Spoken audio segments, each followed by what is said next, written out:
Okay. What's going on, everybody?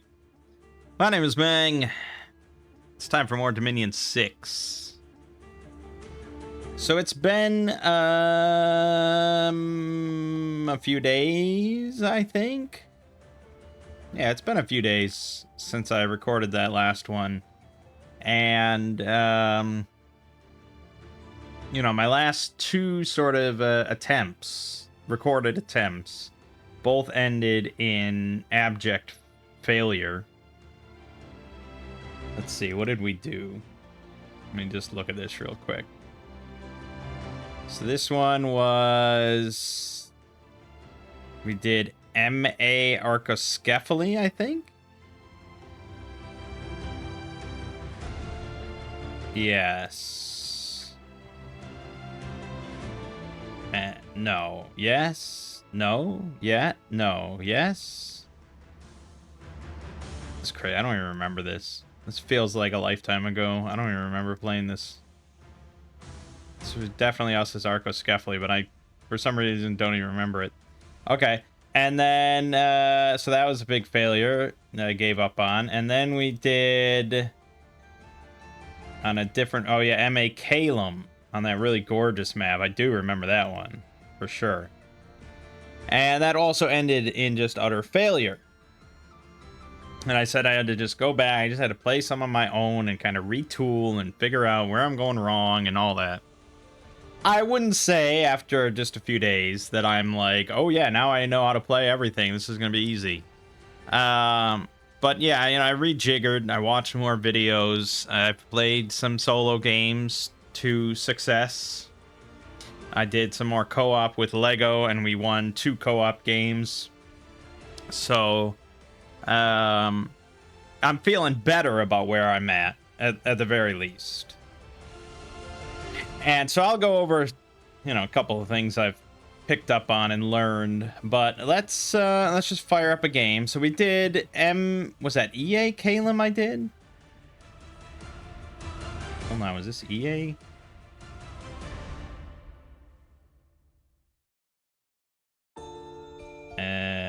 I think that was EA Calum. Yeah, we did EA. All right, let's do MI then. I tend to avoid late age. I don't know. And we're going to stick with the default maps because I think that's fucking me over a little bit with some of the factions. I tried a game as M.A. Zabalba. And they get kind of nice bonuses for starting in caves. And they're meant to start in caves. And I did it on a custom map that was from Dominions 5 or something. And it had no cave system. And so I was just immediately like sandwiched between 3 different nations. And I wasn't in the caves. And it was just kind of... it was rough. I had to give up on that one. But yeah, so we're just going to go with default. We're going to go east-west, just bog standard, beautiful maps. Not so beautiful.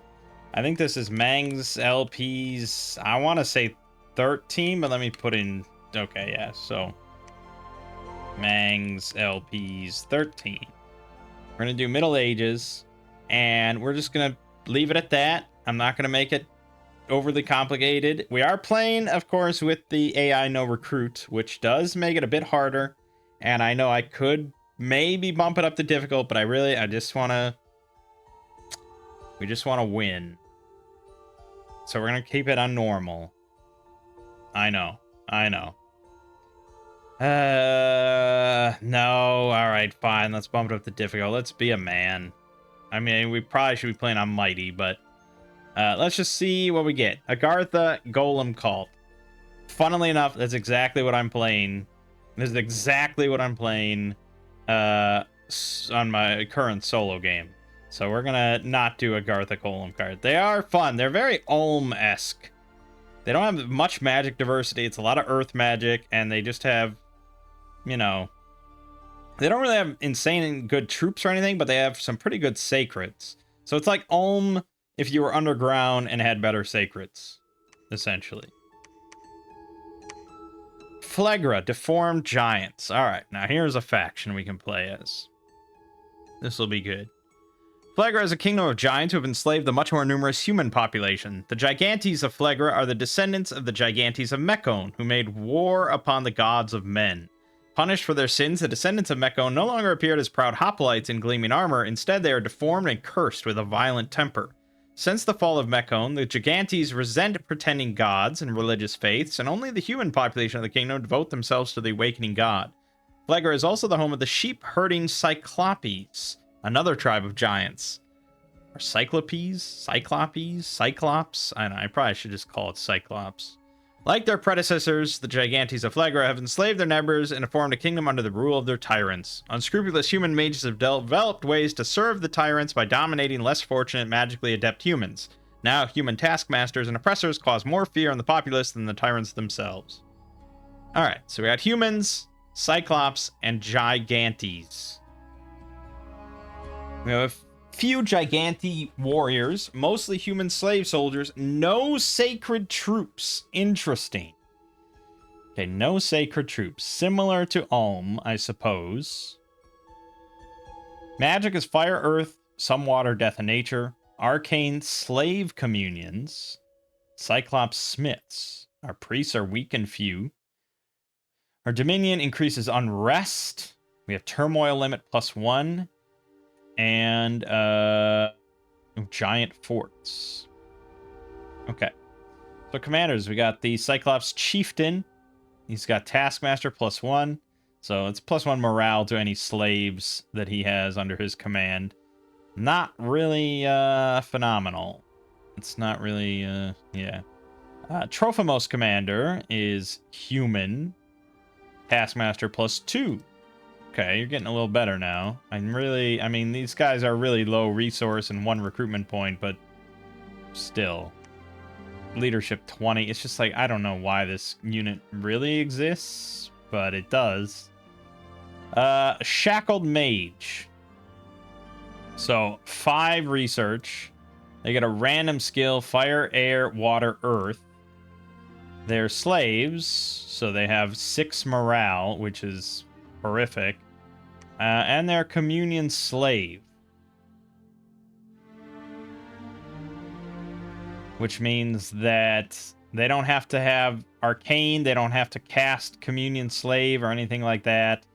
When they go into combat, they are a communion slave, and any masters will just, be buffed and dump fatigue onto them. And it's going to be a lot of fatigue, because I imagine the masters are going to have a lot of paths that this little slave does not have.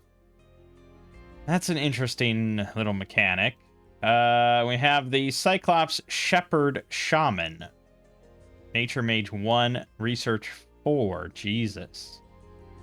Beastmaster 2. Increase morale for animals under his command. And he can summon allies. Mouflon Phlox. Okay. I wouldn't really place a lot of stock in something like that. Trophimos Priest. So they're level 1 priests. They do get also fire, air, water, or earth. 9 research. They're sacred. They get adept researcher and they're a taskmaster with 50 leadership, shockingly. Okay. So we do get some sacred spellcasters, although they're obviously not too... This one's not too big. Okay. Trophimos Sage. Now we're getting into some actual business. So, +2 to fire, air, water, earth. This is... Yeah, okay. This is what we want. And they got 11 research. Never make anything but this guy, basically. I mean, these are our priests, and they are sacred, whereas these guys are not. But still, it's just... What am I going to do with the sacred aspect of this with just 1 magic? Yeah, with earth boots or with fire helmets, but it's just not worth it, really. It's just not worth it. Just take these guys. Yeah, there's some maybe utility, obviously, for these with the slaves, but these guys are not masters. These guys are the masters. So you get fire 1, earth 1, and then either air or water 1. So They're not going to hit 2 on anything on their own, but they do have Research 11, Taskmaster 2, and their Communion Masters. Which means that these guys definitely will have a purpose in the long run, because we can get some pretty nutso communions, because we can build these guys, like, anywhere we have a lab, and we can build these guys anywhere we have a lab, so we can really crank out a lot of these master and slaves, while still having these guys to have decent stuff for fire, air, water, earth, for, you know, all sorts of foraging purposes and ritual purposes, things like that. But for actual combat, I mean, we can easily get these guys up to, you know, you could have like 5 fire, 5 earth, 5 air with enough slaves, you know. Okay. Got Phlegra Tyrant. Oh ho ho ho. 3 fire, 2 earth, 1 death, and then fire, air, earth, or death, and then a 10% for fire, air, earth, or death. Okay, so you could see someone theoretically with 5 fire, but it's not really going to happen. But most likely, you know, we'll have some 4 fires, 3 earths, 2 deaths. That'll all happen. Definitely strong thug chassis here. 68 hit points. Lack of nature across the board is kind of a bummer, because I'd love, like, regeneration on this. From a regen ring or something. That would be really awesome. But still, 16 protection, 18 magic resistance, 15 morale, 11 defense. Kind of low, but 10 fire resistance, 5 poison resistance, berserker 4. God damn. But they have to be wounded to get that. And usually thugs don't want to be wounded at all. But still, it's something. Causes unrest, combat caster, and slaver can levy slave warriors. Round up locals and force them to take up arms and fight for Phlegra. Okay, well this is, that's pretty big. I mean, that's sort of our main leader outside of the commanders. And, yeah, very much thugs. And they already have a golden spear. 31 magic damage, length 4. That's a strong one-handed weapon, man. I mean, the armor's not really spectacular, but yeah, if we can just slap some armor on this and let them go. They're not even super expensive, really. 445 gold. Dang, dang, dang, dang. Notably, they are not sacred, though. And then the Elder Cyclops. 2 fire, 1 air, 2 earth, and then either fire, air, water, earth, and 10% for fire, air, water, earth. Also, pretty strong thug chassis as well, but because the air is nice. But these guys can also get air, so they're just kind of similar. They got Master Smith 1, so all their paths are considered 1 higher for the purposes of foraging, which is great. And 25 resource bonus. So we're definitely going to want to have 1 or 2 of these in all our forts. That's capital only along with the Tyrant, but still. Okay, and then units. We have the Helot Archers, slaves with short bows. These units are basically trash, worthless, just abysmal. 6 morale, good god. 10 precision is just... yeah, and I don't really have insane air supremacy. I mean, a little bit, I suppose, but it's not worth it. It's just not worth it. The Helot Warriors. They got average health, average magic resistance, below average protection, below average morale. Even with a +2 Taskmaster, it's still below average. Average strength, attack, above average defense, and above average combat speed. They do get javelins, which can be nice if you amass enough of these guys. Length 1 axe is not super amazing, but 18 slashing damage is pretty solid. Even in the Middle Age. Yeah, and they do get shields. Okay. It's not... yeah, I mean, they're not amazing, but yeah. Then they get the Helot Soldier with a long spear and hoplon. Hold on. Okay, yeah, so these cost 7 more resources each. Still, recruitment points low as shit. Probably because you're meant to tank your order down to, like, turmoil +3. So, average hit points, above average protection, average magic resistance, still below average morale, and then slightly above average defense. Length 4 spear is nice. Hoplon is fairly strong, 19 protection on that. But their defense isn't phenomenal. Okay. Okay. Then we get into the big boys, Cyclops Warriors. They're undisciplined, so you can't really control them. But 42 hit points, 13 morale, 34 bludgeoning damage with a 3-length great club is pretty damn powerful. That'll open up some cans for sure. And by and large, they're pretty cheap. 35 gold, 3 resources, 7 recruitment points. You can have a lot of Cyclops Warriors. I mean, they'll go down in droves, but you could get some buffs out on them. And I would say, like, a pack of Cyclops Warriors, all with Mist Form, is enough to probably handle a lot of indies for a while. So that's an option. Cyclops Hurlers. 42 hit point. Yeah, I mean, basically the same stats. But they get a length 2 club for 25 damage and boulder. They get 2 boulders they can throw. If you treat it similarly to a javelin, this isn't an archer, this isn't a slinger. This is literally meant to just, right before, you got 2 front lines marching towards each other. And say one side is just like these guys. And then the other side is these guys. These guys will all get to throw those 2 boulders. And most of them are going to miss. They got 7 attack value on it.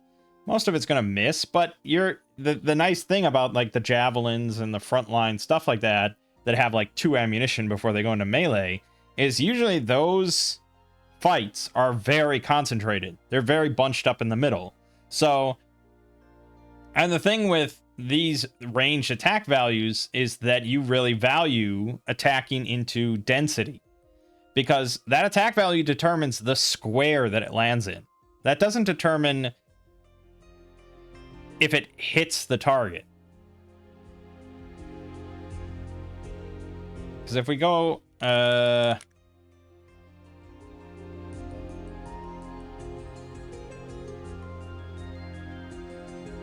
right, so the precision has no bearing on if it actually hits the target in a square. It just determines what square it lands in.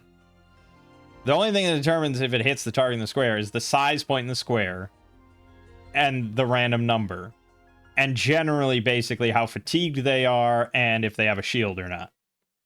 So if you're going up against, like, barbarians or something, and they're all clustered, like, you're gonna hit them.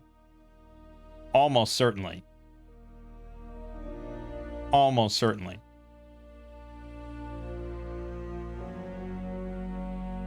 And this is 37 damage. I mean, it's massive. So, yeah, if you get enough of these guys and they all just launch their boulders in right into melee, it's gonna kill a decent chunk of them. So, honestly, I'd probably lean towards this, because 25 bludgeoning damage on the melee is already pretty strong. The length, too, is a bummer. I'll agree. Against spears, it's not phenomenal that you're going to lose out on that. But, yeah, that initial boulder volley could be really good. And then, finally, the Giganti Warrior. 65 gold, 19 resources, but you're limited to 2 recruitment per turn. You just can't get any more of these guys. And it's a bummer, because obviously this is all we would make. 62 hit points, 15 protection, 14 MR, 14 morale, 10 defense, fire resistant 5, poison resistant 5. They're berserker +2. They have affliction resistance 2. Length 4 spears dealing 27 damage. Yeah, I mean, this is all we would make.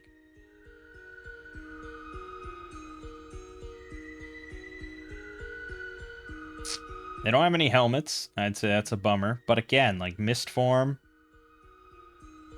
What Mist Form does, you don't remember. Basically, it reduces all damage you take to 1. Unless it's magic damage or it's more than 25 damage. But again, I mean, they have 15 protection. So the odds of them taking 25 damage from like independence is pretty slim. So yeah, just like I think like a pack of 5 Giganti Warriors with Mist Form on them is pretty damn powerful, I would say.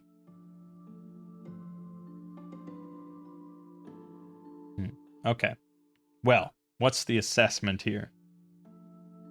It's an interesting faction because we don't really have many options for units or for commanders. We don't have that many options. We already know we're not going to be building some of these units. Like, I still am iffy on the Shaman. Yeah, he's got Nature 1, but Nature 1 can't really do much, and he can summon allies, but usually that's not worth anything.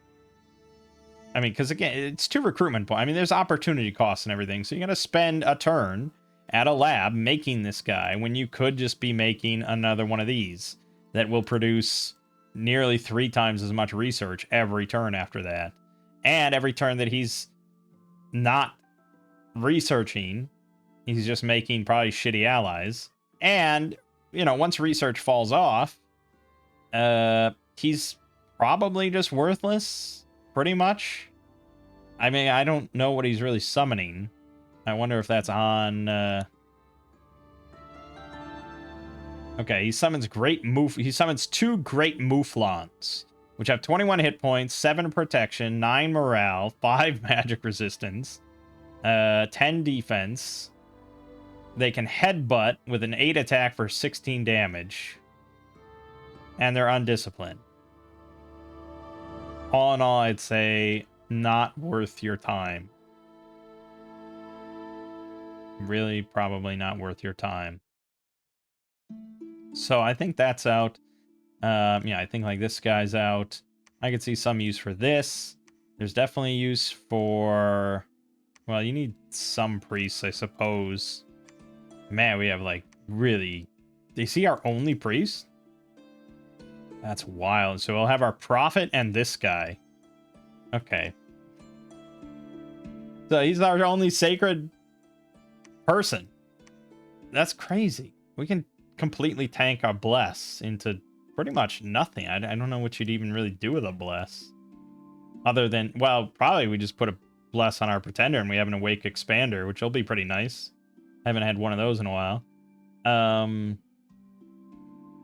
And then, yeah, like, this guy for communion slaves, this guy for communion master, this guy for everything else. You've got these for mostly forging purposes. And then this guy for kind of leadership and thugging and all that good stuff. Units, yeah, I really would probably nix archers completely. And then I'd probably go with, like...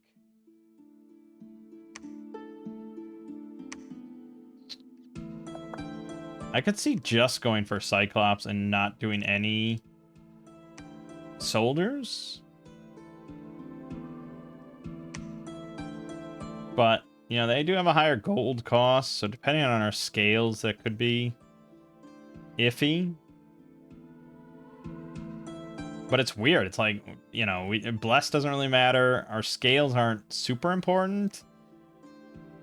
Outside of... Okay. So we definitely want an Awake Expander. I'm a big fan of the Golden Lion. Gotta say, I like him quite a bit. I've had great success with him. I've heard the Myrmescolian is pretty powerful, but I don't know if I can stand looking at it. And it's got a population killer on it. I mean, it probably is pretty powerful. It's a Berserker +5 with Fear 5. You know, and it's yeah, it's probably not bad. But the Lion is just, it's so cool looking and it's powerful and it's just great. Otherwise,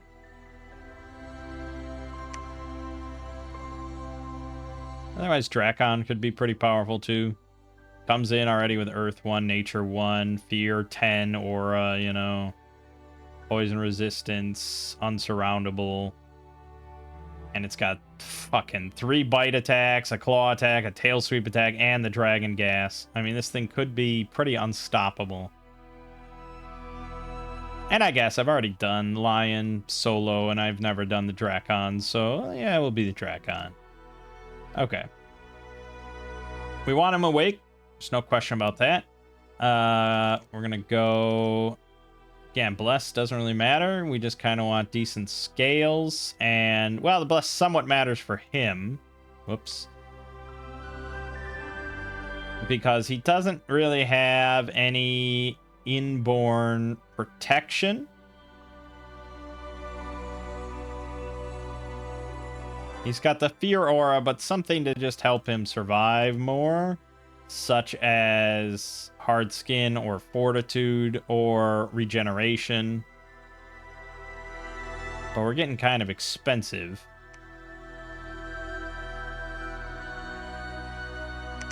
Let's say we do that and go up to like... I mean, yeah, you're obviously getting pretty expensive. I can give him Regeneration, but without Recuperation, it's not my favorite strategy because he's just going to get shredded. But I'd have to get 5 more Bless points, which would be going up to that, which would be tanking our scales pretty hard. I guess. I mean, you could just go with that and then call it a day.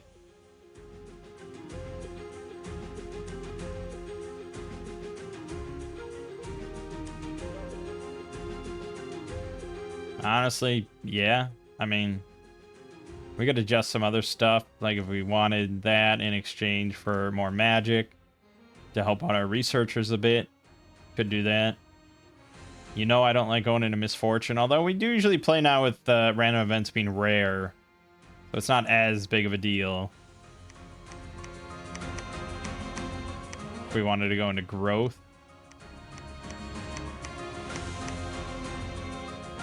But honestly, it's hard to... Probably fine. Probably fine. Okay. That's my assessment. Helicaon.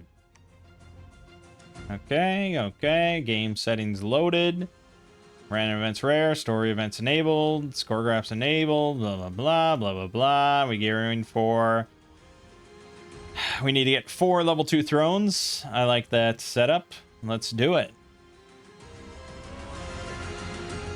Yeah, I'm not looking at the guide. I think part of the issue... I think the guide can be useful, but it's also written for Dominion 5. And things have changed. Here and there. Okay, so I kind of went into it, but I didn't really say why. One thing to note that I was doing wrong and I incorrectly believed, and now I've been told otherwise. I watched a video, I think from Lucid, about like intermediate player tips. And one of the thing was to not invest in worthless mages. Meaning, don't make mages that are not going to be useful in the mid to late game. Don't just make mages because they're your cheap research option, basically. And so, like, these guys... well, no. I mean... Yeah, these guys are really cheap. 95 gold, 6 research. But, you know, these guys are just infinitely more useful. They're not that much more research. Well, actually, they are double research. No, okay. This is a bad example, but... there are definitely some factions where it's very easy to just take, like, the something like this that's just gonna have like level 1 in a path because it's the cheapest option. I mean, in this case, it isn't the cheapest option. It's fine, but you know, there are ones that literally just like research monkeys that are just cheap as dirt, but essentially worthless outside of research. And that's sort of a pitfall that I fell into, and it's not recommended. You want to make mages that are going to research at the start, even if you have to pay a bit of a premium. because they're going to be useful for the whole game. You know, you're going to be able to pull them off of research eventually, and they're going to be able to forge, or they're going to be able to join you in battle and have all sorts of uses. So don't invest in shitty mages.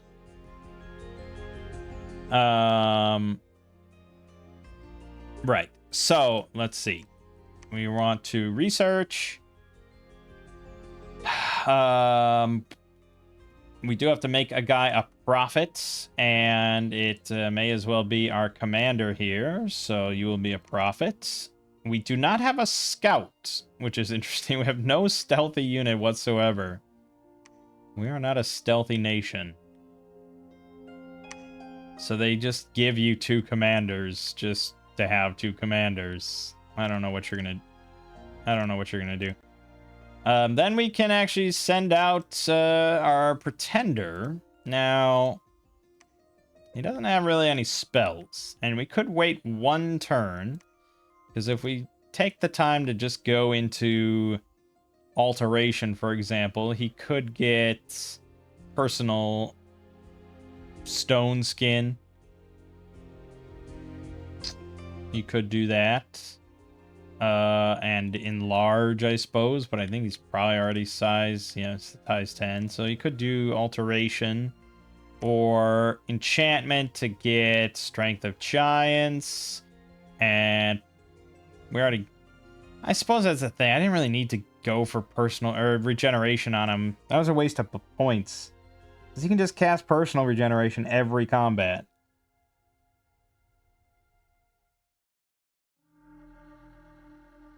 Yeah, that was a waste. Let's restart. I probably should have thought about that, because I'm pretty sure that's exactly what I did with the lion. Mangg's LP's 13. Delete game. Middle age. Difficult AI. Phlegra.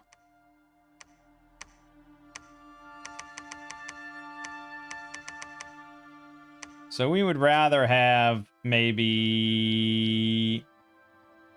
bark skin or hard skin, or fortitude is really strong too.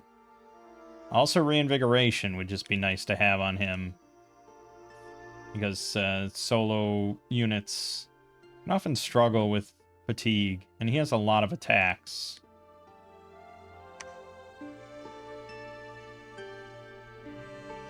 Alright, so let's go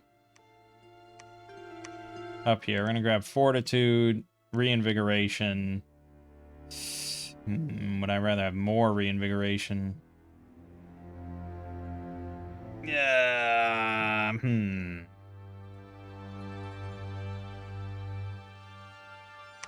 I guess I also wanted recuperation, so maybe that doesn't work. Yeah, I think we have to go with what we had, but just swap regeneration for fortitude. And we're gonna go...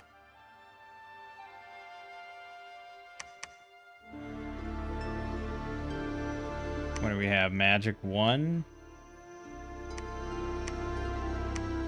I definitely had Sloth 1.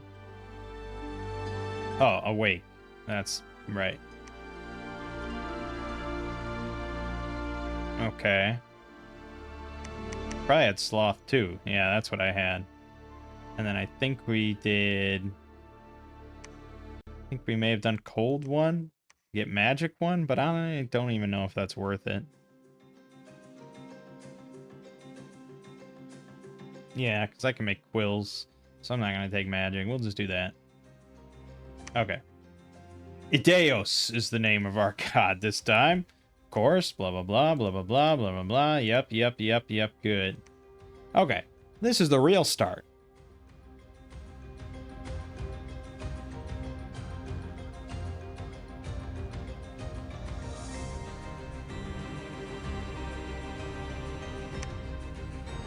Ah, that's definitely a worse start. Fuck, we got a throne right in front of us, but maybe Ideos can handle it. Okay. Prophetize, patrol. So we're going to go right into enchantment. We want to get enchantment 2 for personal regen.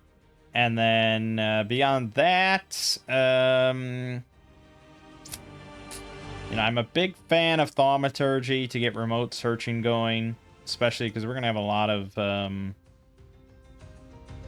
He's probably going to be taking a lot of provinces pretty quickly, so it'd be nice to just do a lot of remote searching very quickly. But we will grab Alteration for some other buffs. And then... Conjuration does get us Summon Earth Power, which is going to be pretty nice.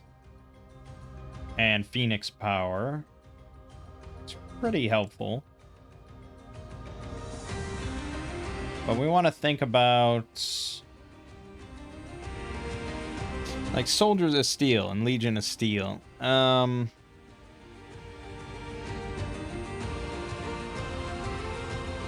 That only helps you if your guys have armor. And our guys have fur. So this would buff the body protection up a bit, but I don't think it's as important as getting Mist Form. So where's Mist Form at? That's under Alteration. Mist Form, yeah, level 4. So I guess let's go all the way to Alteration 4. And then we'll want to get into Thaumaturgy. Okay. So for right now, Idaeus is not going to be moving out because we want to get some buffs online. So he's just going to sit. As for recruits, well, I think we just want to get mages going quickly. So probably just the normal sage will be our plan. And then units... I don't think there's ever going to be a time where we don't want the max amount of these, right? So this is 4 per month, even though it says 2 per turn. Your guess is as good as mine, man, but I'll take 4 per month. Sure. Yeah, okay, that's fine. Alright. We're against Pangea, Ashdod. Okay, some other giants, and I think Pangea's like sneaky elves. Alright, so we got Enchantment 2, which means Idaeus can cast Personal Regeneration on himself and Strength of Giants just for some extra good measure. Can also cast Gift of the Hair to run faster, but probably not worth the extra fatigue cost. And he already has poison resistance. 25. He is cold-blooded. We'll want to keep an eye out on that during... Actually, did I take cold? No, I didn't take cold. Could have taken heat to help balance that aspect out. If I would redo it right now, I'd probably do that. But it's fine. And I think he can handle... yeah, I think he can handle this just fine. Throne has Dustwalkers, Chthonic Alliance, Shadows, Militia, and Heavy Infantry with a huge Sphinx. Well, on the plus side, there is some stuff there that's invulnerable to physical, and he does a lot of magic damage, so that helps.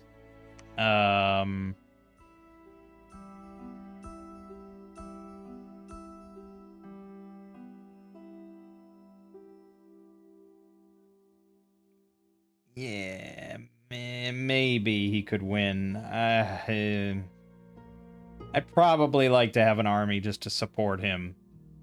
But, yeah. Alright, and then, what do they give me here? Hello, warriors and soldiers. Okay, it's fine. Oh, you're right, they have the minimum size limit. It's interesting. I guess that's probably why they give you this guy. I mean, maybe I can handle woodsmen with woodsman blowpipes. We do have javelins. So let's see here. We do this, we do hold and fire closest. And then 13 versus 11, so they're kind of slow.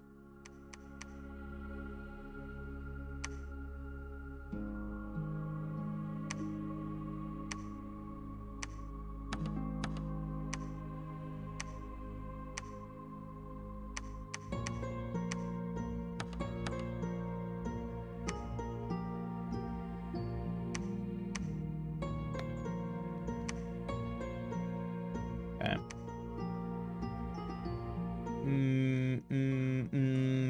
Maybe. I'd say that's a big maybe. But, you know, it's not the end of the world if they die. Not the end of the world at all. Okay, then I think that's everything.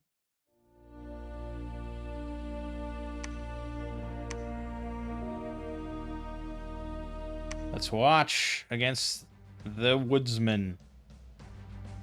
Fanciful little woodsmen. They're not elves.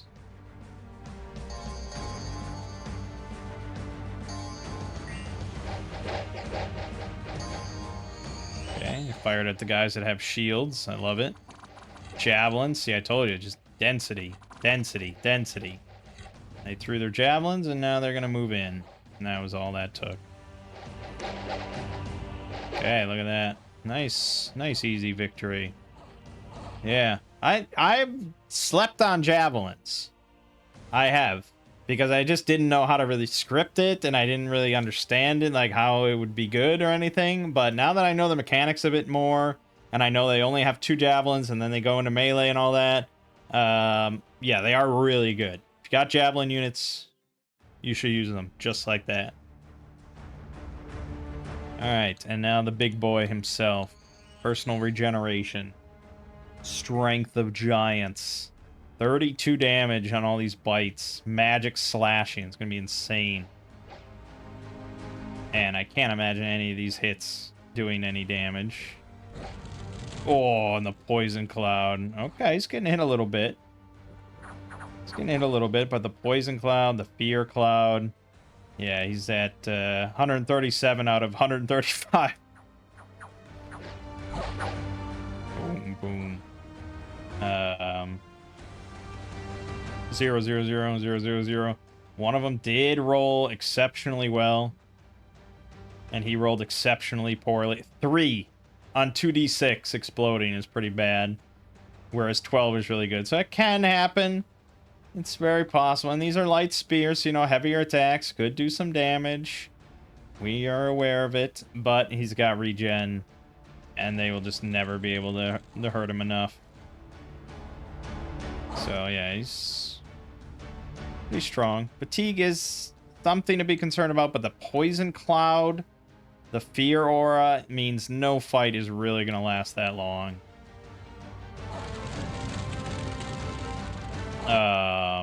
Unless it's maybe undead. So that first battle, we lost 1 of the unshielded warriors. But otherwise, perfect. Okay. Good, good, good, good, good. Let's keep the gravy train rolling. We want to get the glimmering fields, and we want to just keep, you know, every turn, get another province, get another province. Here we got Amazon, Pegasus Rider. No. Here we have Heavy Infantry, Archer, and Militia. Also questionable. Heavy Infantry do not bow down quite as easily as Militia. What is the stats? They have shields, you know, and everything. It's just a whole... It's a whole thing.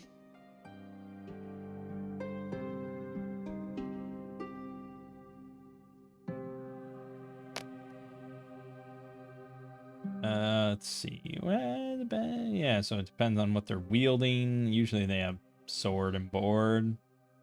Might have 14 or 15 protection, 12 or 13 defense, 10 hit points, 16 damage on those broadswords. Maybe, but this guy's my prophet, isn't he? So it'd be a little questionable. Be a little questionable. Compared to just having my fucking gigantic warriors go in. He can handle 20 of them, so... Yeah, probably not. But they might do better again. Oh, that's 100 Bear Tribe warriors? I don't know, pal. Iffy. But yeah, obviously, like I said, these javelins are pretty strong, so... But I just don't have that many resources. And I won't for a while. But getting the Glimmering Fields will be strong. Alright. Yeah, easy victory there. Minion -2 and Phlegra is not great.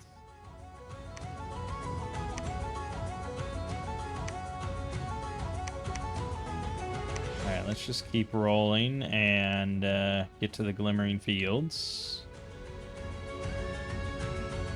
Like, dying of low money.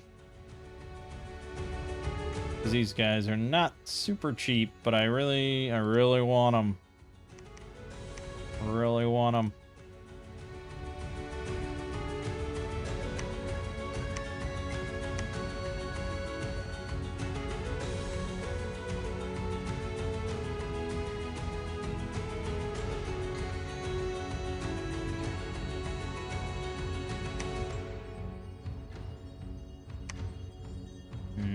No problem. Got an arena for nice plus 40 income there. And there's Ashdod. Right there. That seems really close. And he's on my Glimmering Fields, so let's go fuck his face. Could we wipe out Ashdod immediately? Pretty tricky without more troops, you know, to actually breach. But I can get some warriors here. We can get warriors here and just, you know, little bits and pieces of warriors. I think for right now, instead of getting the big boys, let's go for a little bit more diversity. Let's see how we do. Yeah, I figured that.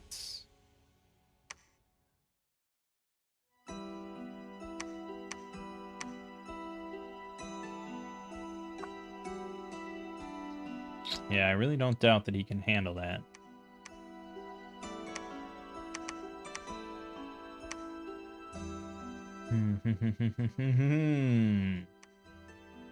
Research is rolling along somewhat nicely, so that's good.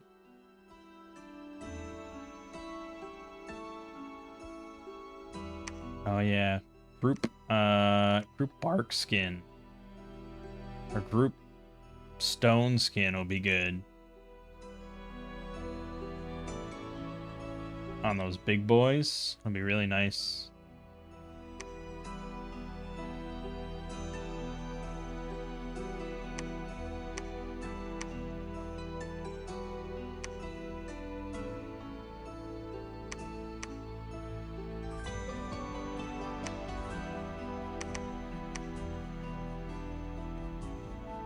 Alright, we're gonna have him roll out.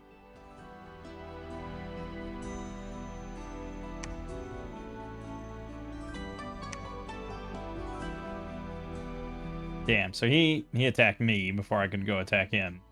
I mean, I obviously won. But... oh, we got Nanvathar the High Priest and 50 militia.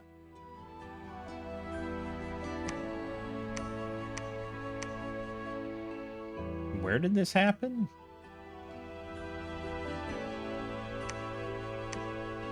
In the soaked... or oh, here, yeah.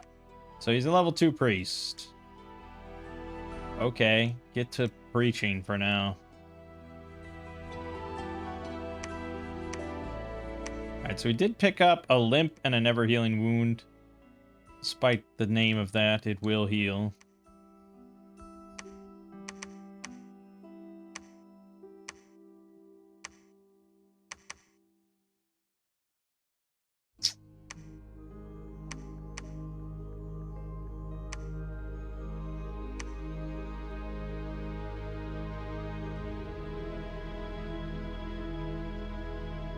Alright, yeah, I don't want to risk the men. He can handle this. No, his Pretender might not be out. This is very early. It's turn 7. He might be dormant, so eliminating him from the game before he gets his Pretender out would be pretty slick.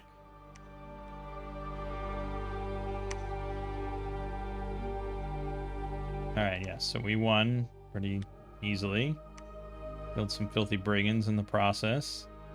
He is there. Alright,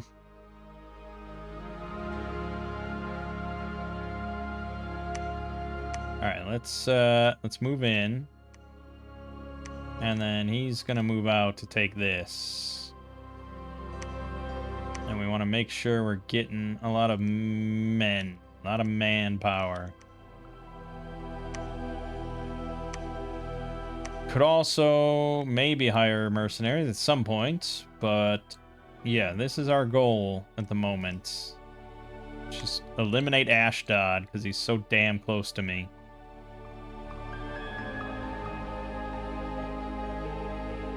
Because I was going to build right here. I mean, we'd be next to each other. He'd be attacking me nonstop. So he's got to die. Alright, he attacked me. This is exactly what I didn't want to have happen. So again, it's all random. So he, well, okay. So it was good Drakon didn't leave yet. Although it seems like the Giganti warriors did all the lifting and we lost half of them. So it wasn't great. Okay, so you're going to now go out. We're going to be besieging here. I lost my commander. So now I'm going to nix this. We're going to go for a big boy with big boys. As one does. And now he shouldn't be able to really make any other units at all, ever. And I assume he rode out with everything he had, so it should be a pretty easy capture. And in the meantime, you know, we're doing our research. We're up to Alteration 2 now, so we have Personal Mist Form, which is pretty damn strong already for our thugs. Eventually we'll get regular Mist Form. Alright, yeah, so beat that. Defense plus 15 in Glimmering Fields. Nice. Okay. And now we just need... Oh, no, he's still in Black Peaks. Alright. Rip him out entirely. No options for him.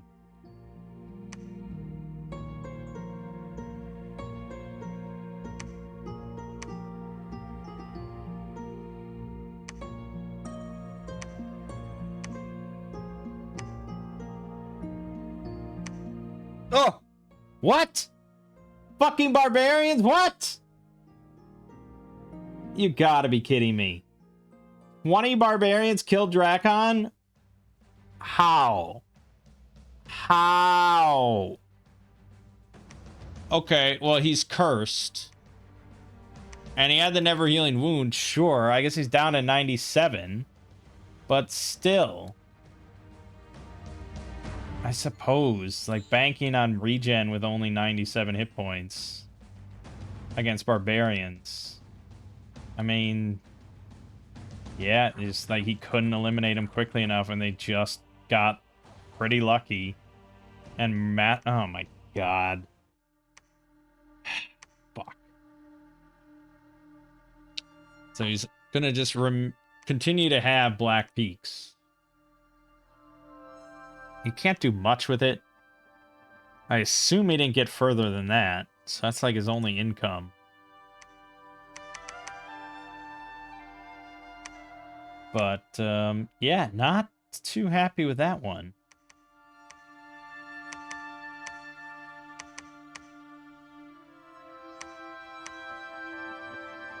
And now we have Pangea right here as well. Fuck, hell, they're aggressive.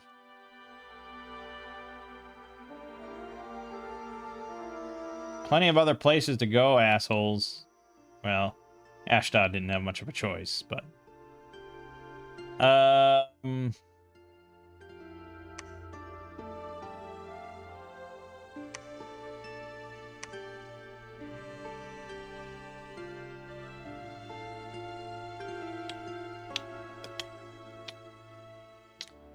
Yeah, as long as I breach the fortress, I can't imagine I lose. Like, he really shouldn't have almost anything. It would be insane. How could he have more that he didn't launch out with that one big attack? But it's also insane that I lost my god. So now I have to get priests, which is the purpose now, that I have to make a bunch of these level 1 priests. Because there's no other way for me to call my god back. I did get that level 2 guy, and he's going to be doing that, but yeah, I gotta make, I don't know, at least 5 of these or something.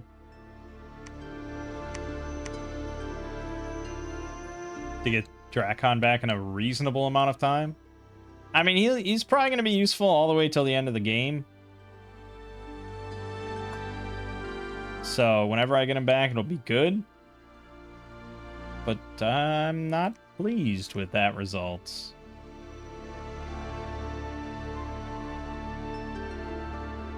Alright, so I built this guy to make a palisade here eventually. Once I get enough money.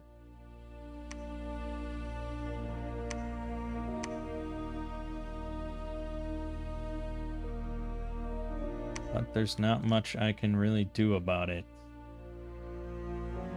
At the moment. Well, so we could nix these for the moment. Next turn, start building. Okay. Nidavellir has declared war. Well, I'm already at war. Where the fuck is Nidavellir? I mean, yeah, they're here. I guess they could attack Golem range. Fuck off. How about that? Is that an option for you to fuck off? Yeah, see, things are getting spicy yet again. Game never disappoints.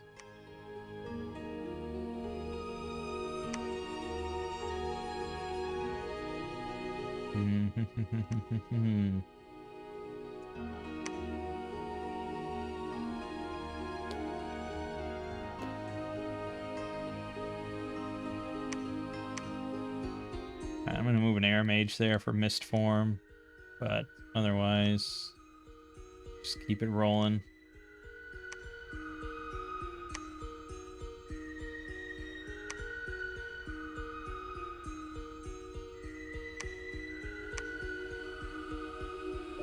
All right, so we got, let's see, 1, 2, 3, 4, 5 points per turn.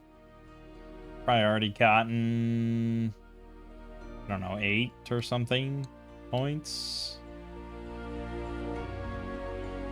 So you're looking at probably 8 or 9 turns at this rate. We'll go 1 more priest.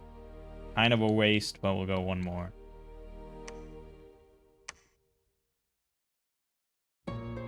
I have to pay extra for these mercenaries, which doesn't make me happy. Alright, he attacked us in Glimmering Fields, but we did beat him back. Thank goodness for the 2 warriors there, I guess. We've started to destroy the fort in Ashdod. Slowly but surely. We got... Wait a minute. I'm not reading all that. Damodar the Bishop General, Dominion -2. Damodar. Well, he's another level 2 priest. That's all I care about at the moment. Isn't he from Ind? Oh, yeah. The letter probably explained it, but just call my god, please. Okay, so he attacked me from where? He flew over the royal forest to attack me? Is that what I'm understanding? Yeah. I mean, it is a... I don't know why it's that juicy of a spot. It's population 5k cap. But, you know, it's farmland and river, which means generally high income.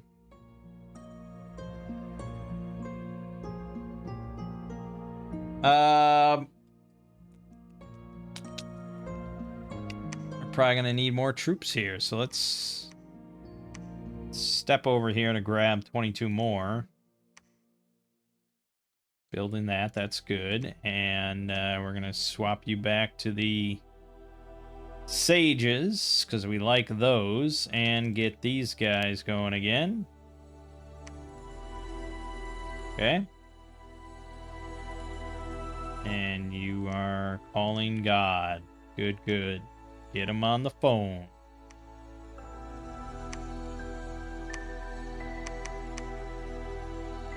That should help. I mean, yeah, these guys got the siege bonus, which is pretty nice. And I did kind of want to build these guys. So maybe instead of the little boys, we take the big boy. I'm hoping to crack this open before it comes to that. Okay. Minion -3 in Kopo.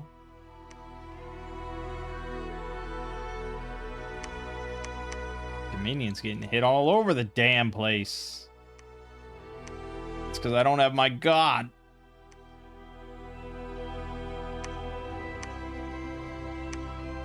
Yeah, alright, we're just kind of passing turns here, which isn't... It's not great. Losing Drakon was not great. Alright, we did get the Palisade up, so that's good. That's definitely good. So now I can make more troops right here.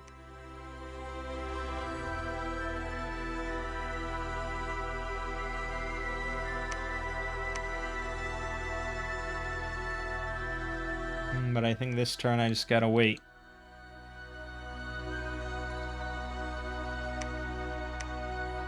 Probably get Anglovania build there as well.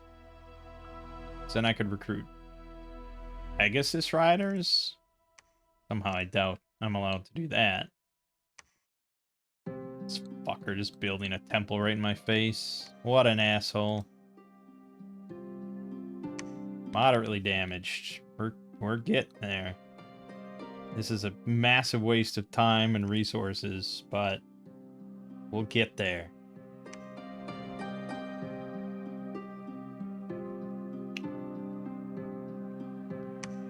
Ain't got no money.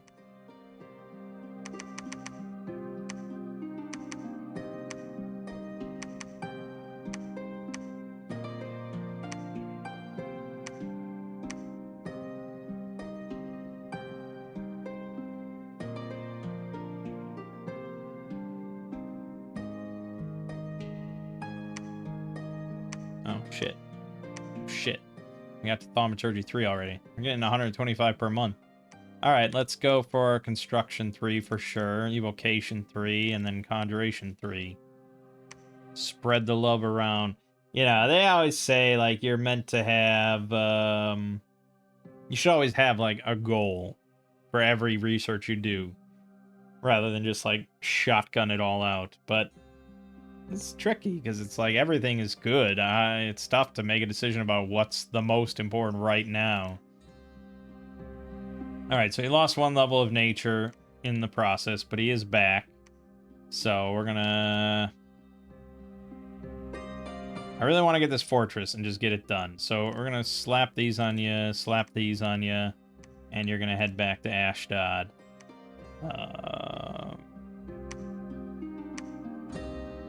So...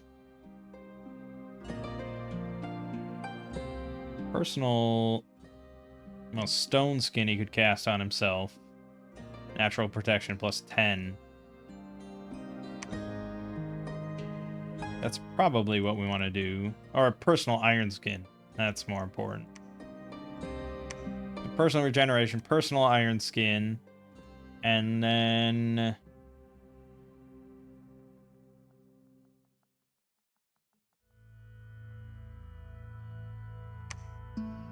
Temper Flesh. Yeah. I think that's it. He doesn't really need any offensive buffs. He just needs defensive ones. Okay, he should be a lot more resilient now. Okay. He took Anglovania, so that's annoying. Can't say I'm happy with that. And now I got a bunch of priests. At least they can research. They're not too great at it, but they can do it. Except for Damodar.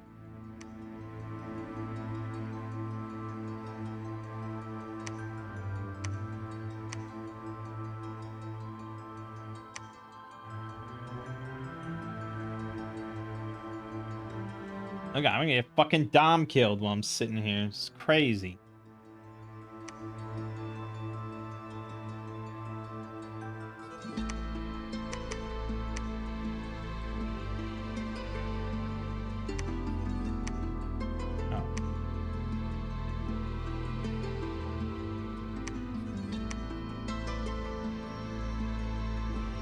Just because of Ashdod being up in my grill right at the start. I just wanted to pounce on him. And I mean, it's gonna potentially pay off in the long run.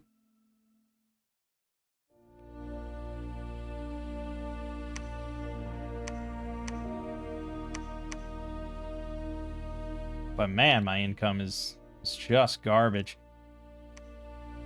Just fucking garbage. But once I take this whole area, get the Glimmering Fields all up online and everything, I mean, you know, we'll bounce back. We are at war with Nidovanger, though.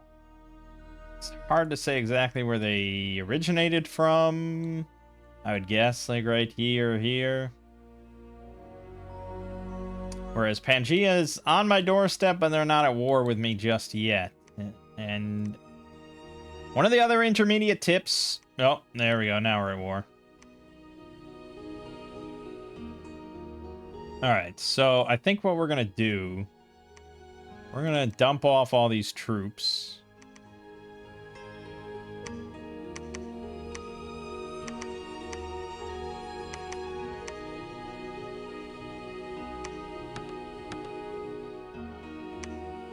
Okay, let's see. Holding fire closest. Let's do a double line there. These guys will come in from the side. Speed 15. Man, oh man, they're pretty fast. Okay. These guys are pretty slow. And then these guys are undisciplined, so they're going to be annoying. Okay, and then the mage is mostly on these guys, just to cast Mist Form, Mist Form, Mist Form. Let's start there. There. Okay. And then Pitho. Well, I mean, you can cast Personal Stone Skin, or Personal Iron Skin. You could cast Personal Mist Form. No, he can't cast 2 air. He's got 1. Can cast Skeletal Body, though. Personal Mist Form would have been pretty great.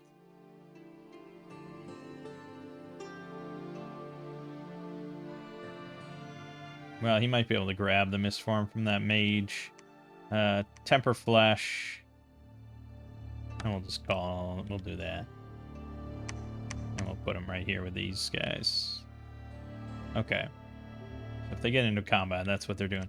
And now Ideos, who is still cursed, and apparently will always be cursed, which is pretty fucking obnoxious. He's gonna start clearing. Nidovanger seems to have backed down a little bit. There's Pangea's kind of at my door, so let's just go here. And we're still waiting on money.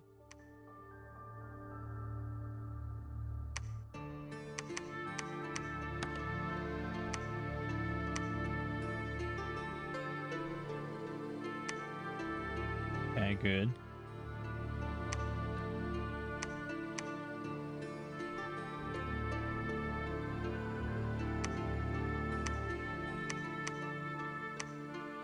How did you get crippled?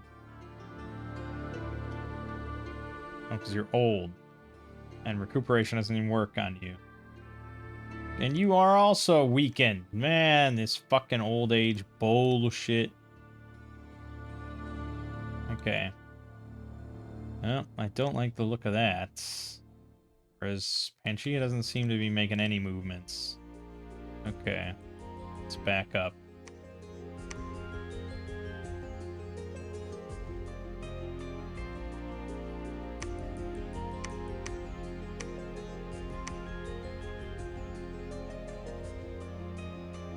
No money ever.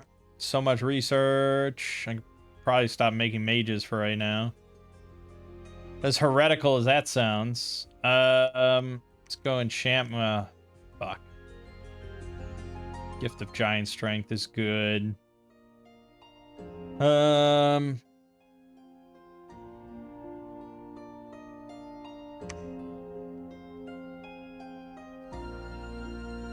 have to go to enchantment 5. Well,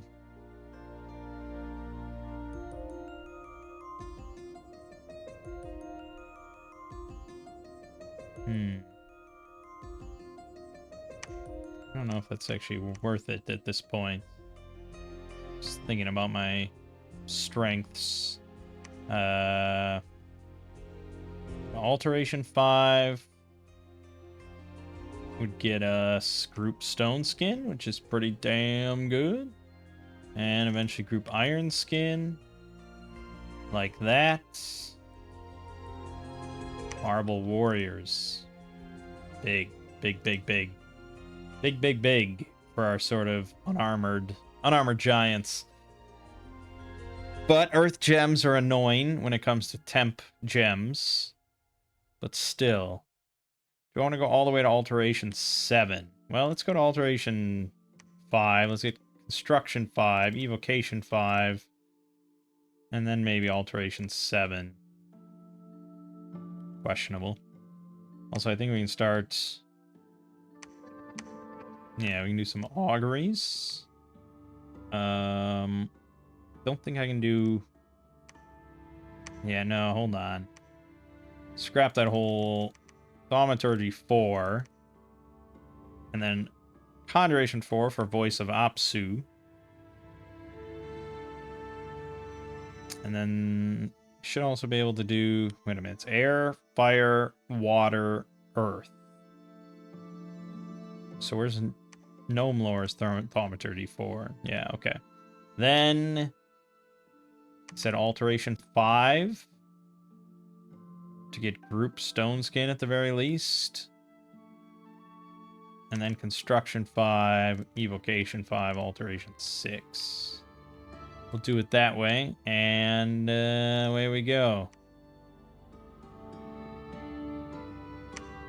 Nidavellir declared war again. And they killed my Bishop General.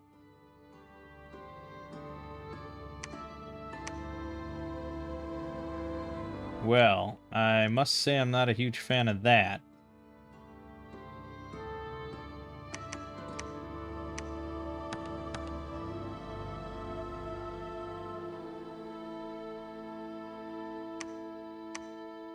That's not going to end well.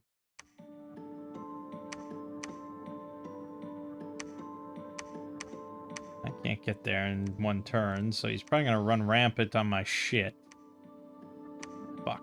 Alright, ditch that for the moment. And we'll maybe give him something to think about. Slightly. Deos can't get there in one... Alright, just... Fuck. Damn it! And now Pangaea moves in. So he lost 2 places immediately. And he took the Wood of Many Paths. And somehow I lost. Drakon got routed. Oh, right. So if you lose 75% of your army, everything gets routed no matter what. So if Drakon had been alone, he would have won. Walls are critically damaged. Ashdod got vanquished. Oh, well then we should be able to just march in. No, we still have to bum rush through it? Okay. Good. Okay. fucking Drakon can just fight on his own terms here, we can just win.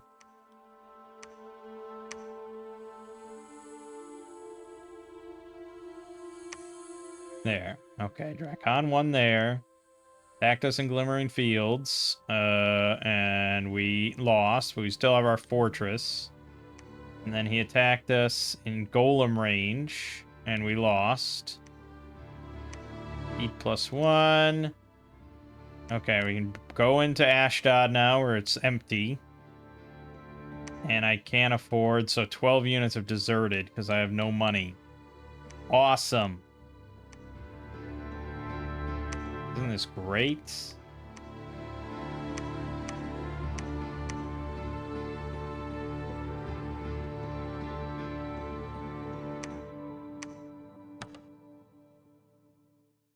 Why did you stop casting this? Oh, because I ran out of places. Because I don't own any territory. Right, and I have no money. I think we might actually just lose.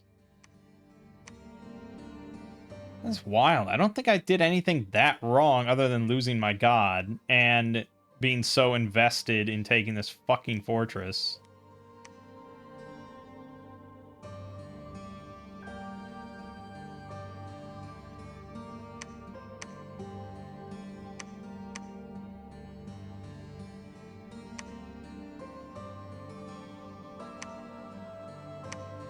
Okay, great. We got Ashdod. There's a massive army from Nidavellir outside our door, so let's go kick their asses. And let's see if we can't try and kick all these people out of our lands. Alright, we got attacked in Ashdod, so now they're besieging us. We got attacked here, but we obviously won that. And then we got attacked. No, we rode out in Raspberry Woods. And we lost.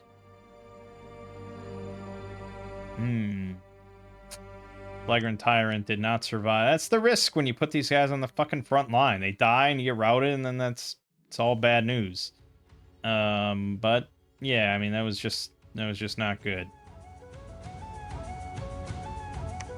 Okay, he's really accumulating fucking wounds.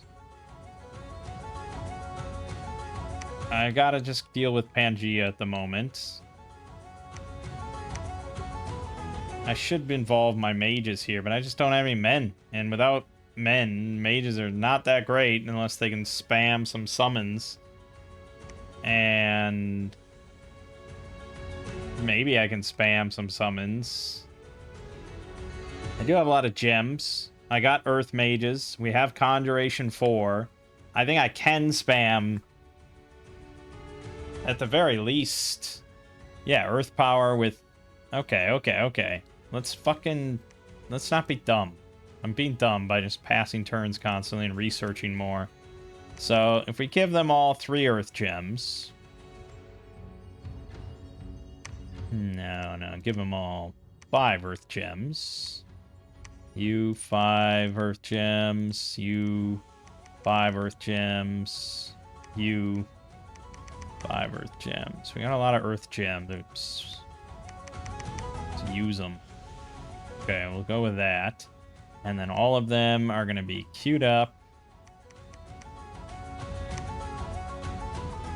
to cast Summon Earth Power. Don't have Conjuration 5, so it's got to be lesser Earth Elementals.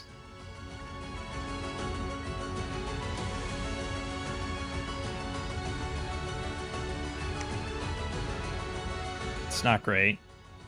But if they all do it, and then we spam Earth Meld, maybe. I'm willing to give it a try at this point. Alright. Pangea got beaten back a bit, so let's keep moving.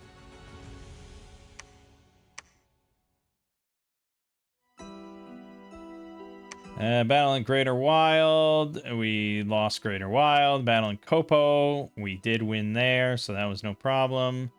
Glimmering Fields, we lost that. And the Wood of Many Paths, we took that. So on and so forth. So, good. Just keep on rolling, I suppose. I don't know. That's a little iffier. This is sort of a light attack squad. It's only 4 lesser Earth Elementals. It's not great. And these things, let's see. Lesser Earth Elemental.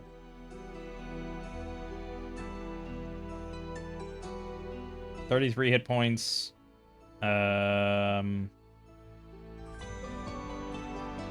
Reconstruction 10%. 12 protection only.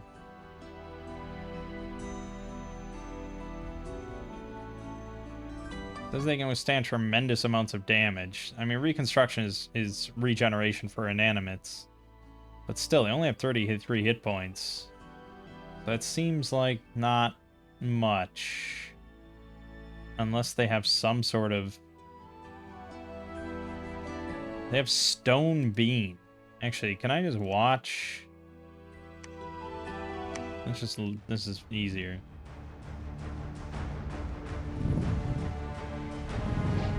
Okay. Also, catching arrows. Oh, shit. That's right, I did have 5. Okay, so they got reconstruction 10%, blah, blah, blah. They are inanimate. They got trample. Okay, trample's pretty big. And crystal fists. But I don't see them really taking less damage.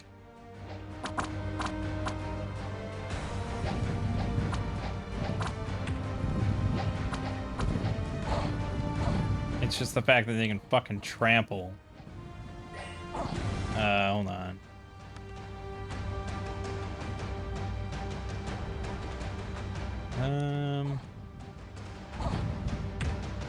Oh, there. See, he took a heavy hit.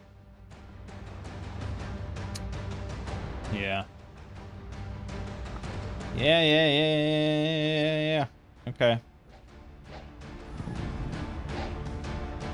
So against these light squads with the trample and the recuperate or the reconstruction, not too bad. Didn't say I'd lost a mage though, so he must have routed. He did. All right, maybe. Maybe.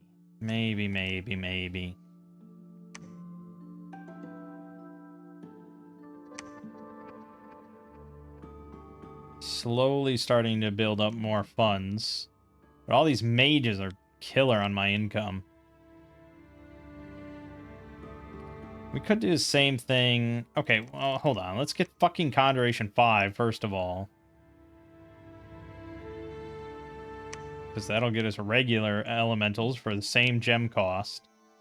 And then, I think I was going to Construction 5. I don't know if that's worth it.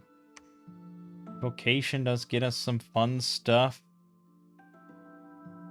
We can start casting Falling Fires and Orb Lightning. So I can just kill myself. So I could do the same thing with Earth with Fire. Which I might have to. Alright, got attacked in Kopo. We lost 1 Sage. Oh, there was only... Yeah, there's the one guy there, obviously. I didn't lose anybody. Glimmering Fields, no problem. Raspberry Woods, we lost, and we lost 3 mages. Yeah, I imagine the just cut down our Earth Elementals, and that was that. Had I had regular Earth Elementals, we might have won. But these guys... Oh, and they... Yes, fucking... See? It's tough when you just have mages like that.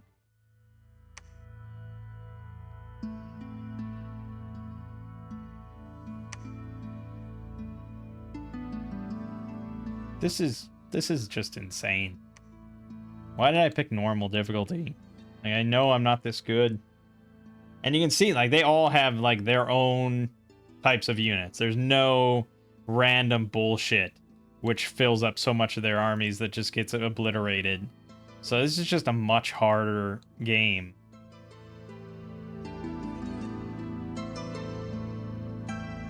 And just immediately getting assailed. Whereas normally, if I hadn't wiped out Ashdod, he would have been dealing with Nidavellir instead of me. But I fucking crammed in here. Like, how many provinces would I have really gotten otherwise? He already had Glimmering Fields.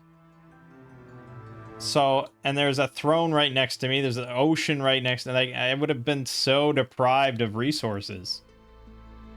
I felt like I had to, but now I'm paying the price. So...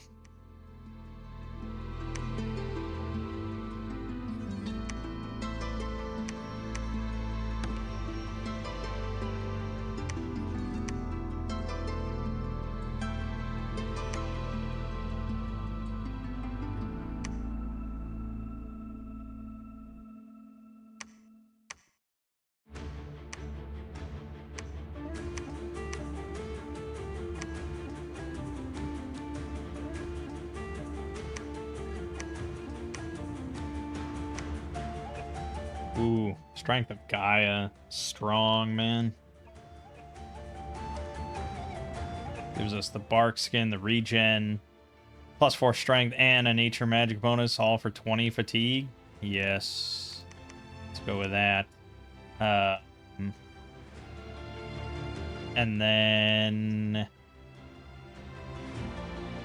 And then we could do personal iron skin, because it's slightly better than... not just slight, it's like +6.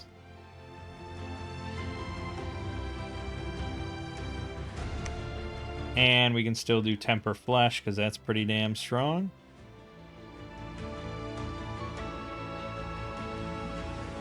Yeah.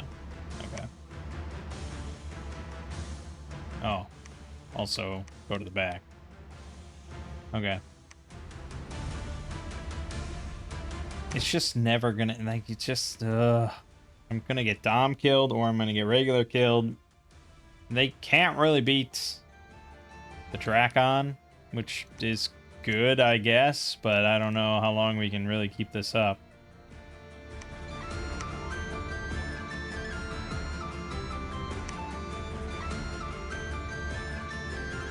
Ashdod has been breached.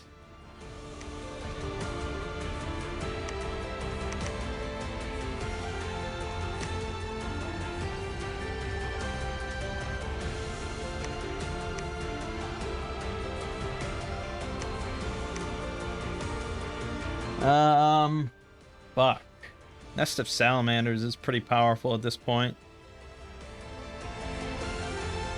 I could just load him up with fire gems and have him just cast that a couple times. That might be my strongest bet, rather than trying to just buff him and hope that he doesn't die. Just going for summons. Okay. Just gonna give you 10. I'm gonna cast... It's 100 fatigue. I'm gonna cast that, and then that twice. And then after that, incinerate. And just keep casting with conservative. Don't want you going in.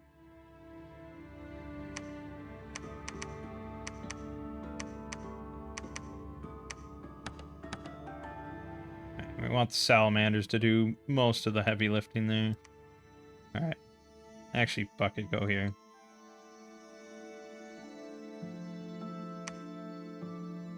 Well, I can't get to Ashdod, so he's gonna take it.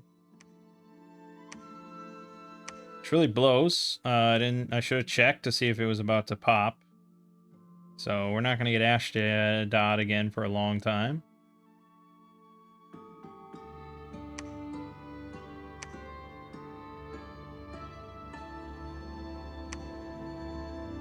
Okay, that was good. Don't know how much the salamanders actually did there.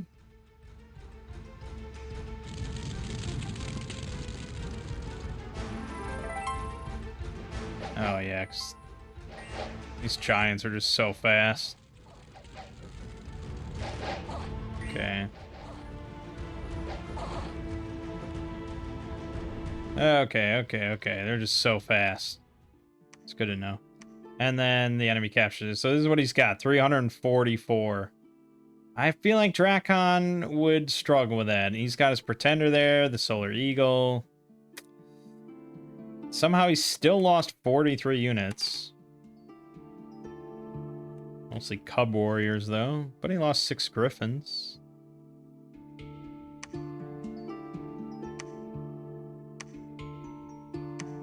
I guess just do it. At this point, it's like, what are we going to do?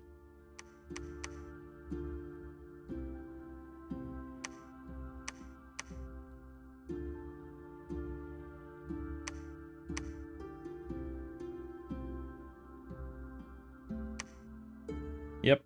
He only killed 7. Or, well, they lost 72, so I'm not quite sure what happened. Probably a lot of friendly fight. No? How the fuck did they lose 72? If he only killed 7. What the hell happened? Oh, yeah, the Griffin's flying in immediately.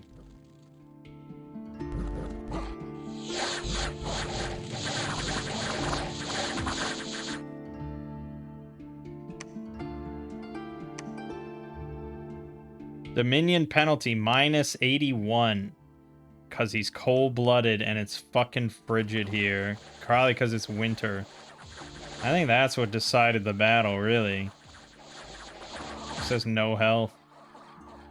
Damn, he could have won that.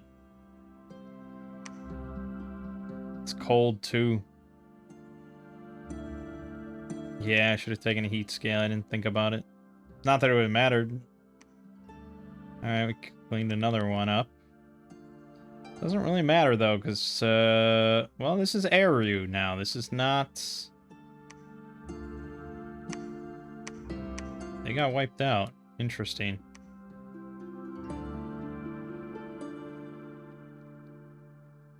Yeah, I mean, I don't really see a way we win this game.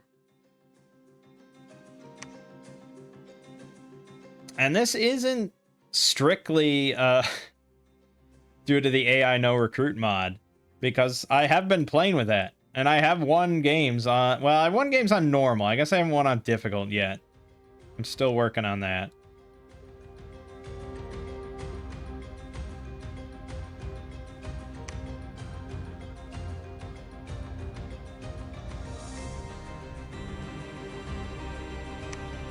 Yeah, I mean, I could be doing more stuff with mages, I suppose.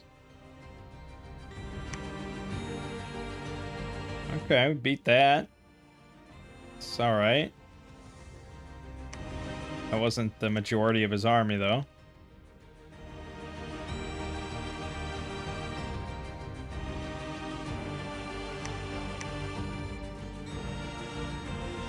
He's got 280 dispossessed spirits and shit. Fuck it. Just go in there. This is already over. Damn, I really was optimistic going into this.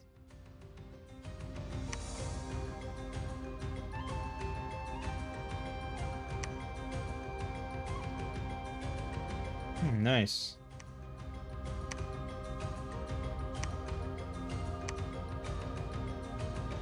Out of fire gems, so there goes that strat. Yeah, I mean, I just don't have any money, and I can send mages out, I suppose. I have 4 that can cast salamanders or large fire elemental. So it's something, I suppose. But we're getting kind of down to the wire here.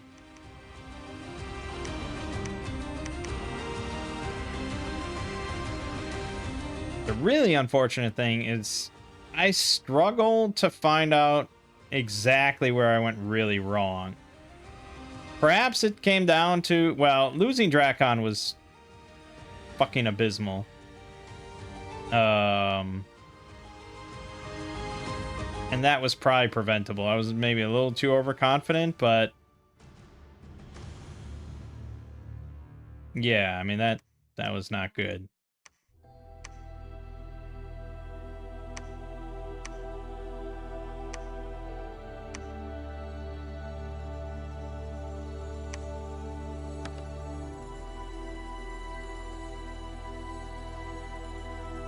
But I don't know. Like, was I really in the wrong on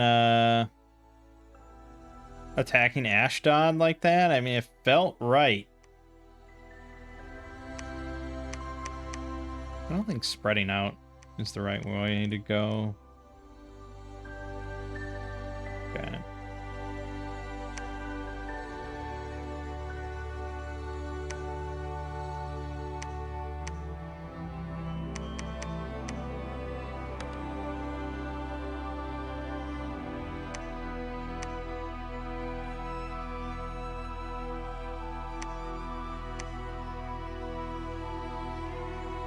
Yeah.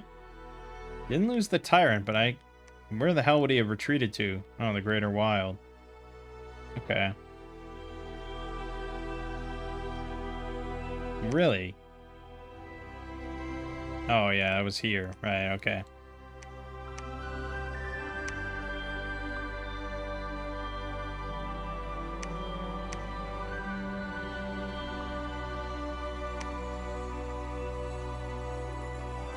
Okay. There's a fortress now in Kopo he already built. I lost 2 of my mages there. Yeah, okay. Pretty sure that's game now. He's got 300 units here. Like, it's insane. Like, I feel like it just at a fundamental point, I just don't understand how to play this game, which is wild. Because I've been just watching a lot of stuff, reading a lot of stuff. I just wish I had, you know, like Lego. He's been playing, and I've been there, and I've been like telling him some stuff and teaching him and coaching him, you know, and he's been doing well. I wish I had someone way better than me sitting next to me and being like, okay, you should do this because of this. You should do this because of this. Like, I'm doing so much just, I don't know. I wish we had AI at a point where I could just constantly ask ChatGPT for advice, but I already know that that's just a fool's errand, and it's just gonna be dumb. So, yeah, I just wish I had someone. And you know, yeah, okay, I get it. I know there are people out there I could easily, you know, you could hop into games, multiplayer games for like newer players, and I'm sure, you know, you could learn all sorts of stuff with other people or go on the Discord. Yeah, there's all sorts of stuff, but like I'm saying, I wish I knew like a friend. That's already a leap. A friend that plays Dominion 6, but yeah, it's just, yeah, I don't know.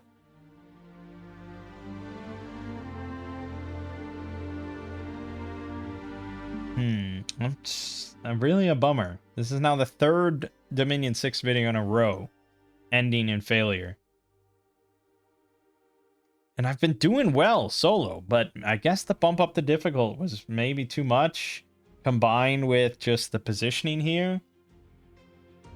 I kind of like the faction, and I wish I had had like more room or more time to spend here with Phlegra. I know we just started building a lot of Giganti warriors, but that wasn't really my plan. I wanted to have like a lot of the hurlers, and then I don't know. Okay, since we're at the end of this, let's go look up the Dominions 5 guide here of what they have to say about MA Phlegra. Difficulty average. So they recommend an Awake Drakon for a super combatant with 2 reinvigorates and recuperation. Did I call that or what? With Earth 4, Nature 5. Holy shit, I was right on the money with that. Damn! turmoil scales, sloth scales, heat 3. Yes, that's where I went wrong on Drakon. He wants the heat scales, although I was never really fighting much in my own dominion anyways, so it wouldn't really help this game, but yeah. Growth 3. Now, I didn't do that. Or growth 2 at the very least. And luck 2 and magic 3. I'm surprised he was able to get all that, but I think Dominions 5, you had more bless points in general. And there is a mod on the workshop that gives every faction more bless points. Not bless point, but like more design point. I don't know. Like, in Dominions 5, he could afford that. And the part of that was that he could actually tank stuff more. Like, he could go to Heat 3 and Turmoil 3. I think maybe I could have done Turmoil 3. But okay, yeah. Let's see.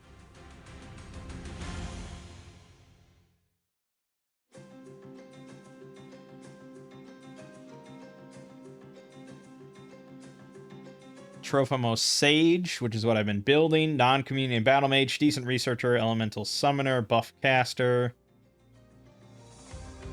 Yeah, we didn't get to the communion and stuff.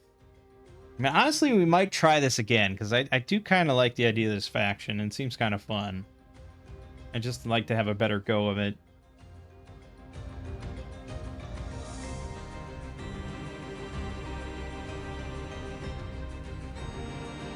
You can build an oppressor headband? Really? What?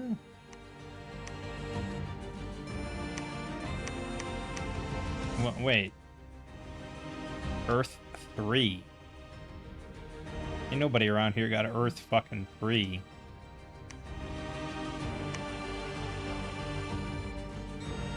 Oppressor's headband. Yeah, it requires Earth magic level 3.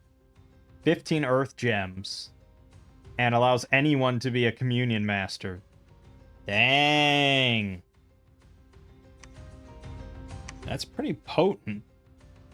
Because then you'd have, like, your Phlegra tyrants as a communion master with, like, I don't know, 10 slaves or something. He's going to be sitting in, like, with Phoenix power, you know, easily 8 fire. Which is pretty phenomenal. Or the Elder Cyclops. Yeah, pretty easily get up to 7, 8 Earth. Big or massive air. I mean, yeah. Okay, I didn't know about that.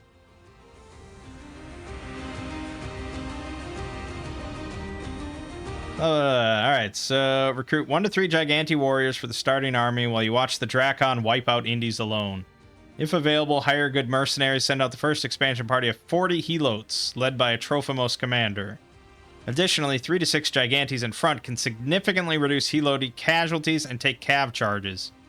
Recruit 3 to 5 Phlegra Tyrants to capture 11 to 18 Heloti warriors per turn.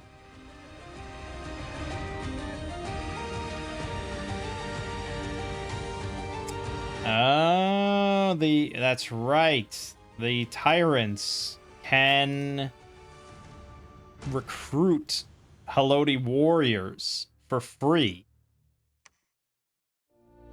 But these guys cause unrest.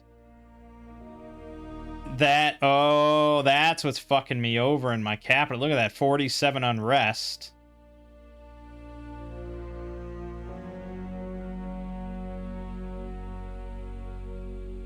I didn't think I had the Tyrants sitting there for that long or anything. Oh, but the fucking warriors also cause unrest. And I definitely had them just pooling up in the capital. Because they're capital only, aren't they?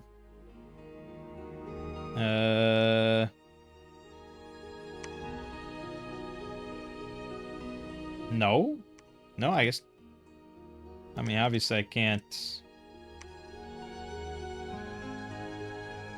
Oh, okay, they're not capital only. Interesting.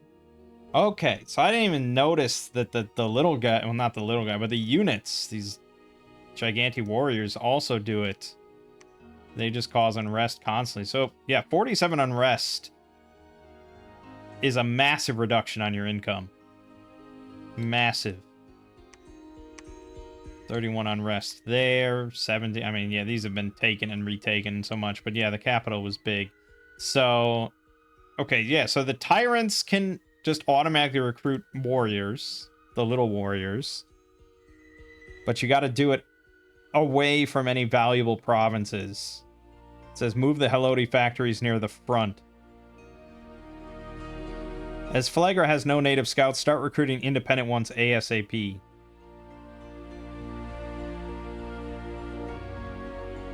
I love Dominion's 5. Fucking wild. Aim for 20 to 25 plus provinces and 3 forts at turn 12. 25 provinces, turn 12. Fucking ridiculous. What's wild is, like, what are the game sizes that people played on? Because the default setting for 6 is 15 provinces per player. Like, that's what it sort of averages out to. So I don't know, were people just normally playing on 25 plus provinces per player? I don't know. I mean, that would give a lot more room, I suppose, but I think what that does is just increases army sizes a lot.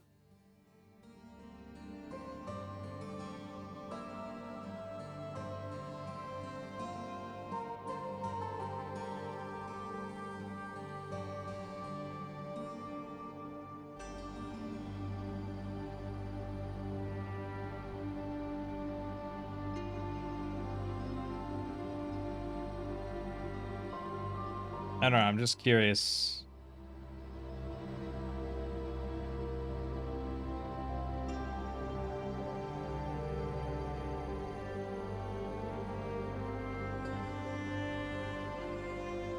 I mean, if you look at, like, the custom maps on the workshop, usually they give a suggested player count.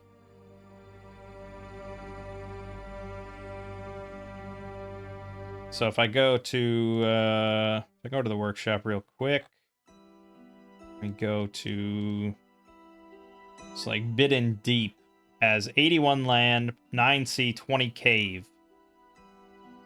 So you're looking at, not counting the sea stuff, 101 lands, and it recommends 6 to 10 players.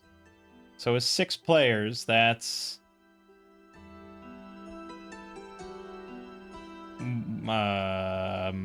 like 17 or something provinces per person. So yeah, around 15 to 17. But then if you go to 10, I mean, Jesus, that's like 10 provinces a person. That seems low, I gotta say.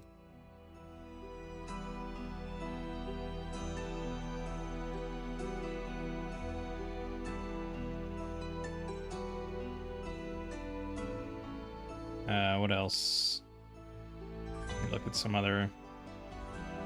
Snurdrin, 127 land, 20 sea, suitable for 6 to 10. So same thing, but a bit bigger.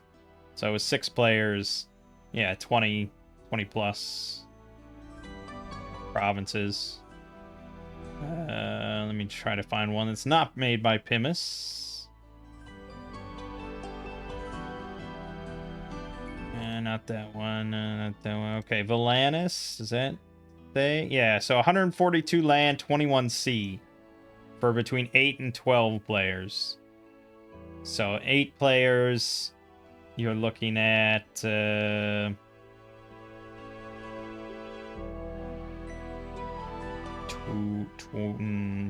did that come down to, like 17 again or so? 18? Something like that. 16 or 17? Yeah, around that. But that seems to be the general recommendation, is around 15 to 16 provinces per player. And what's weird is these maps were made mostly for Dominion's 5. So the fact that this guide just says, like, yeah, you should have about 25 provinces in the first year. It's like, how are you not constantly just shitting all over your neighbors with this sort of map size? I don't know. That seems wildly aggressive, but I guess that's the point of having, like, a really strong awake expander, is you're taking stuff from your neighbors and then they have to fight to get it back. But I don't know, like, it's rough. It is a rough play style, but at the same time, I don't think I can handle, like, the non-rush style, where everyone amasses just massive armies and then dukes it out, because I'm not good at micromanaging all that. So I think I just have to learn to be better at grabbing a bunch of territory quick and holding that territory in the immediate aftermath. So, yeah, I think multiple things went wrong here. I can blame AI no recruit. I can blame difficult AI. I can blame the map gen settings for kind of throwing me in a corner somewhat. But the fact that I was causing massive unrest and blah, blah, blah. I mean, come on. 1, 2, 3 provinces between our capitals. That's unlikely to really happen that often, I feel. I haven't seen that too. With only 3, that's pretty unlikely. So that was just special. Should I have pounced on Ashdod like that? I mean, according to this guide, I'm supposed to have, like, just 1 billion territories already. So, yeah, he's going to take my stuff, and I can't allow that. But I was not in a position to launch, like, a siege. And I was like, okay, Drakon, he can just get on there and start doing it. But I wasn't at war with him yet. Well, he took Glimmering Fields, and that did piss me off. I didn't get there fast enough. So that did piss me off. But, yeah, a lot went wrong. Okay, well, I'm not going to end this series. We're going to end this run. But next time, I think we're going to give Phlegra another go on a new map. And, you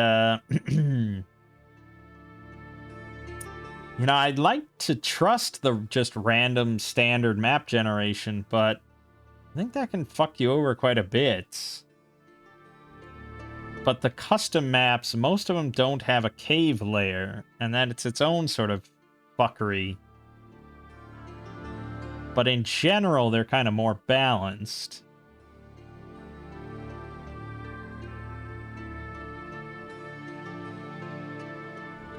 Do we think it's just more difficult to have more players in the game? Or is that just sort of negligible?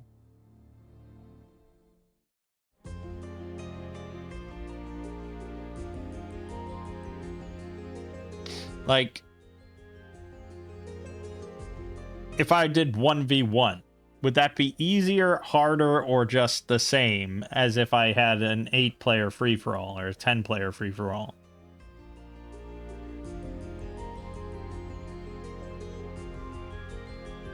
Well, 1v1, I suppose, but say I did 4-player versus 10-player. I don't know. I like having a bunch of factions, but I do wonder if it makes it harder. Because in a 4-player game, it's unlikely that you're going to have 3 wars going on at the same time. You know, where everyone's just kind of dumping 300-unit armies on you. But with, like, 10 players, that can very much happen. Depending on, like, the map layout. And especially with, not going to go into it, but, you know, there are different AI modes. There's, like, a passive mode. There's an aggressive mode. I suppose I could look real quick. Yeah, here. Standard, defensive, aggressive. So, like, if you get 2 neighbors that are both aggressive, and then their 2 neighbors are both defensive, and the aggressive ones focus on you and are like, we're gonna burn you to the fucking ground, that can be really difficult. So I wonder if just setting it all to standard might be the best way to go. Then at least it's all somewhat predictable. Defensive setting causes them to take their share of province and then turtle. Aggressive setting causes them to try to expand aggressively. Standard seems to be a better balance. It's what I use for opponents and allies.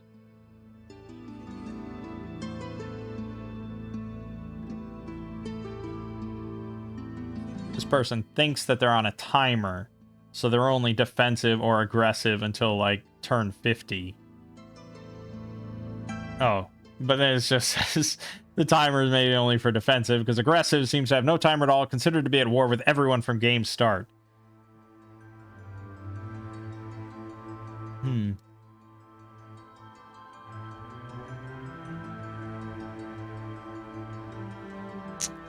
Huh. Okay. Maybe next time we just set them all to standard. And,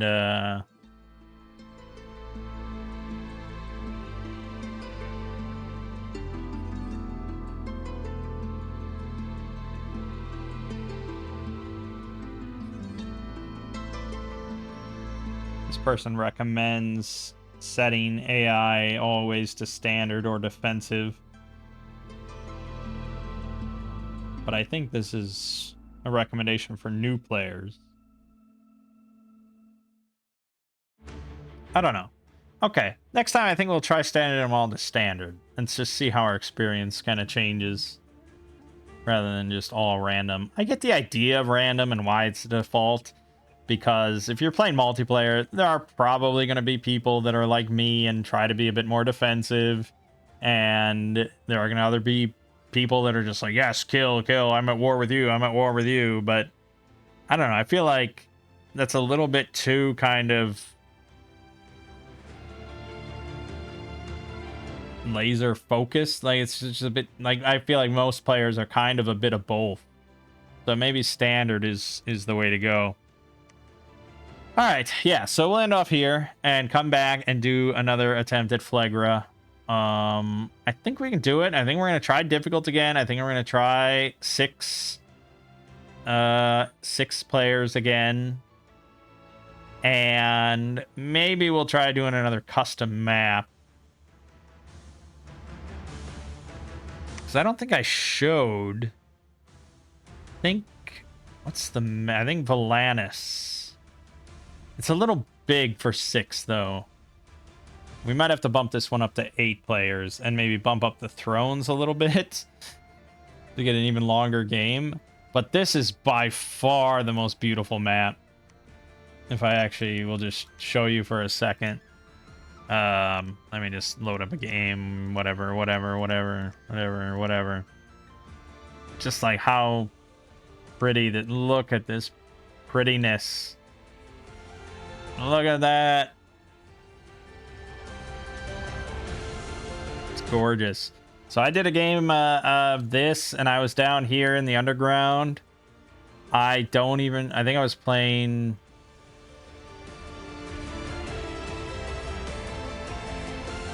Who the fuck was I playing? Pyrenes or something? They were like... I think it was like the cavemen faction.